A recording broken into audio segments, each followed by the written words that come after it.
Career shaper पर आपका स्वागत है। मैं हूं सुभाष पोद्दार। ये सेट SEZ पर आधारित है, जो BPSC के लिए तैयार किया गया है या फिर CDPO के लिए, PT के लिए। आइए देखते हैं। सारे क्वेश्चन हिट हैं, इसको पढ़ना ही चाहिए। पहला क्वेश्चन है, बाबा कल्याणी रिपोर्ट की संस्तुतियाँ कब सबमिट की गई? इसका आंसर है नवंबर 2018।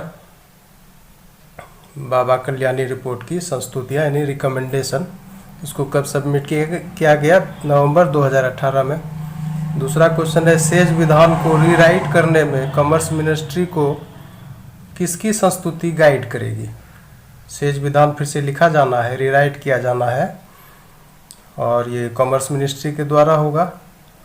तो इसको रीराइट करने में किसकी संस्तुति गाइड करेगी? तो इसका भी आंसर यही है, बाबा कल्याणी रिपोर्ट। ये तीसरा प्रश्न है, सेज के संदर्भ में 3 E's क्या अर्थ रखता है? 3 E's, तो ये भी बाबा कल्याणी रिपोर्ट में कहा गया है। एम्प्लॉयमेंट पर फोकस किया गया है। तो 3 E's का मतलब है एम्प्लॉयमेंट एंड इकोनॉमिक इनक्लेव्स। अगला क्वेश्चन है, वर्तमान में कितने सेज ऑपरेशनल हैं? मतलब कितने सेज अपना काम कर रहे हैं? तो ये लगभग 270 है। आंसर हो गया लगभग 270। अगला प्रश्न है, अर्थशास्त्री अरविंद पनगड़िया, जो नीति आयोग के प्रथम VC थे, वाइस चेयरमैन, किस विश्वविद्यालय के प्रोफेसर हैं? ये बहुत वेल नोन प्रश्न है। कोलंबिया यूनिवर्सिटी के हैं, अभी वहीं पढ़ा रहे हैं। अगला प्रश्न है, रोजगार को प्रमोट करने पर फोकस करने की सलाह किस रिपोर्ट के अनुशंसा में दी गई है? तो ये भी बाबा कल्याणी रिपोर्ट है।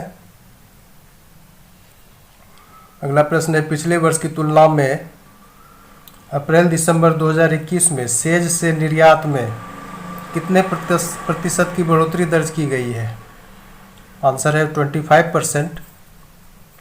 और इसका जो कुछ एक्सप्लेनेशन है, देखिए।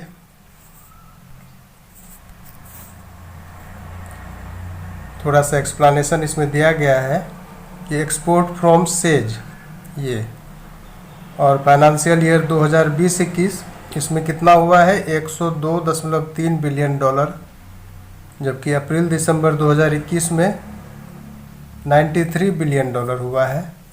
तो अप्रैल-दिसंबर का पीरियड ये 2021-22 का, और अप्रैल-दिसंबर का पीरियड 2020-21 का जब तुलना किया जाएगा तो 25% ग्रोथ दिखता है एक्सपोर्ट फ्रॉम सेज में।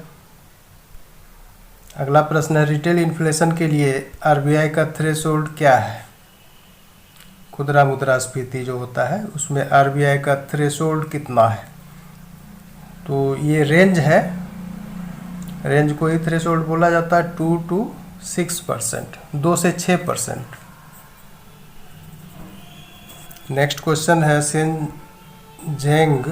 शेनज़ेंग की तर्ज पर, चाइना का जो शेनज़ेंग है उसकी तर्ज पर भारत में भी कोस्टल इकोनॉमिक जोन CEZ का विकास होना चाहिए। ये किसकी चाहत है? कौन ऐसा चाहते हैं? ये अरविंद पनगड़िया की चाहत है। इसके एक्सप्लेनेशन में वो कहते हैं,